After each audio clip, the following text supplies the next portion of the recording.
ഡൽഹിയിൽ നിന്ന് അനൂപ് ദാസാണ് വിവരങ്ങളുമായി ചേരുന്നത് നമുക്കൊപ്പം. അനൂപ്, ഇന്നലെ നമ്മൾ രാത്രിയാണ് ഇതുമായി ബന്ധപ്പെട്ട അഭ്യൂഹങ്ങളൊക്കെ ശക്തമായത്. ഡൽഹിയിലുണ്ട് പത്മജ, JP നഡ്ഡയുമായി കൂടിക്കാഴ്ച നടത്തി കഴിഞ്ഞു. കേരളത്തിൽ എന്ത് ചലനമുണ്ടാക്കും എന്നതിനപ്പുറം BJPയെ സംബന്ധിച്ച് K കരുണാകരന്റെ മകളെ BJPയിൽ ചേർക്കാൻ കഴിഞ്ഞു. അത് വലിയൊരു നേട്ടമാണ്, പ്രത്യേകിച്ച് ഈ ലോക്സഭാ തെരഞ്ഞെടുപ്പിന്റെ ഈ സമയത്ത്. എങ്ങനെയാണ് BJP ഇതിനെ കാണുന്നത്? ഇന്ന് എപ്പോഴായിരിക്കും അംഗത്വം എടുക്കുക?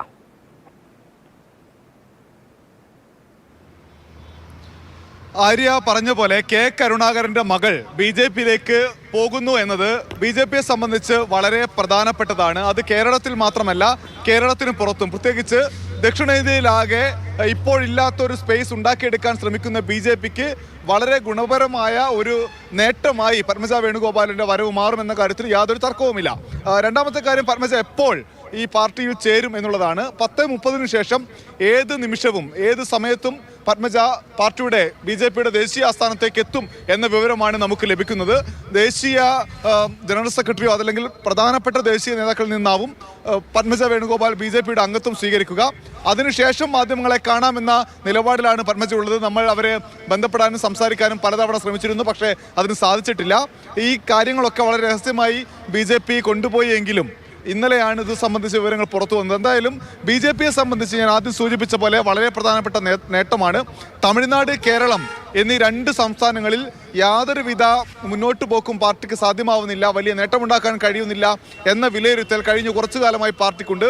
ആ ഘട്ടത്തിലാണ് AK ആന്റണിയുടെ മകൻ BJPയിലേക്ക് പോകുന്നത്. അതിനുശേഷം K കരുണാകരന്റെ മകൾ കൂടി വരുമ്പോൾ അത് നേട്ടമാക്കി മാറ്റാനുള്ള സജീവ ശ്രമം BJP നടത്തുമെന്ന കാര്യത്തിൽ യാതൊരു തർക്കവുമില്ല. അനൂപ് ദാസ് തുടരുന്നുണ്ട്. അനൂപ്, ഇപ്പോൾ ചാമക്കാല പറഞ്ഞതുപോലെ നൽകാവുന്ന സ്ഥാനമാനങ്ങളൊക്കെ, നൽകാവുന്ന അർഹിക്കുന്ന പരിഗണനയൊക്കെ നൽകിയിട്ടുണ്ട്.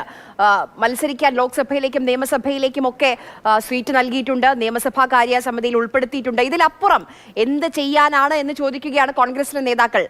അതോടൊപ്പം തന്നെ ഇപ്പോൾ മറ്റൊരു കാര്യം കേൾക്കുന്നത്, ഒരു രാജ്യസഭാ സീറ്റ്, ഒഴിവ് വരുന്ന രാജ്യസഭാ സീറ്റ് പ്രതീക്ഷിച്ചിരുന്നു, അതിപ്പോൾ മുസ്ലിം ലീഗിന് നൽകുന്നു.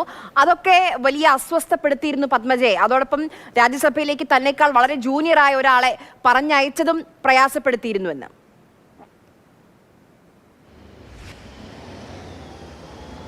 അതൊക്കെ ശരി തന്നെ. പക്ഷേ കോൺഗ്രസ് ഇപ്പോൾ പറയുന്ന കാര്യം ആര്യ തന്നെ സൂചിപ്പിച്ച പോലെ കഴിഞ്ഞ കാലഘട്ടങ്ങളിലൊക്കെ വേണ്ടതിൽ അധികം പരിഗണന പത്മജ വേണുഗോപാലിന് കൊടുത്തിട്ടുണ്ട് എന്നുള്ളതാണ്. ഇപ്പോൾ K മുരളീധരൻ തന്നെ അക്കാര്യം പറയുകയുണ്ടായി.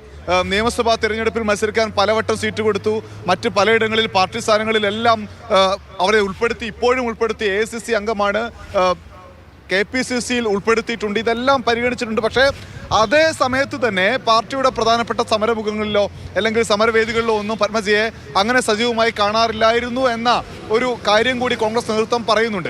ഇതിനും അപ്പുറത്തേക്കൊരു പ്രധാനപ്പെട്ട ഈ തൃശ്ശൂർ പോലുള്ള സീറ്റ്, വിജയസാധ്യതയുള്ള സീറ്റ് തന്നെയാണ് പത്മജ വേണുഗോപാലിന് നൽകിയത്. പക്ഷേ വിജയിച്ച് വരാത്തതിന് പാർട്ടിക്ക് എന്ത് ചെയ്യാൻ കഴിയുമെന്ന ചോദ്യം പാർട്ടിയുടെ പ്രധാനപ്പെട്ട നേതാക്കൾ ചോദിക്കുന്നുണ്ട്. മാത്രമല്ല, ഏറ്റവും അവസാന നിമിഷവും പത്മജ വേണുഗോപാൽ കോൺഗ്രസ് വിടാതിരിക്കാൻ, പ്രത്യേകിച്ച് BJPയിൽ പോകാതിരിക്കാനുള്ള ശ്രമം കോൺഗ്രസിന്റെ ദേശീയ നേതൃത്വം ഉൾപ്പെടെ നടത്തിയിട്ടുണ്ട്. KC വേണുഗോപാൽ പത്മജയെ വിളിച്ചു, സംസാരിച്ചു.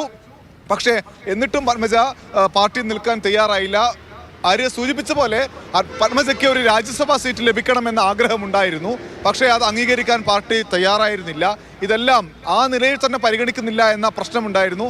അപ്പോഴൊക്കെയും കോൺഗ്രസ് നേതൃത്വത്തെ, പ്രത്യേകിച്ച് കേരളത്തിലെ പ്രവർത്തകരെ ഞെട്ടിക്കുന്ന കാര്യം, K കരുണാകരന്റെ മകൾ BJPയിലേക്ക് പാർട്ടി വിടുന്നു അല്ലെങ്കിൽ പ്രവർത്തനത്തിൽ നിന്ന് പിന്നാക്കം പോകുന്നു എന്നതെല്ലാം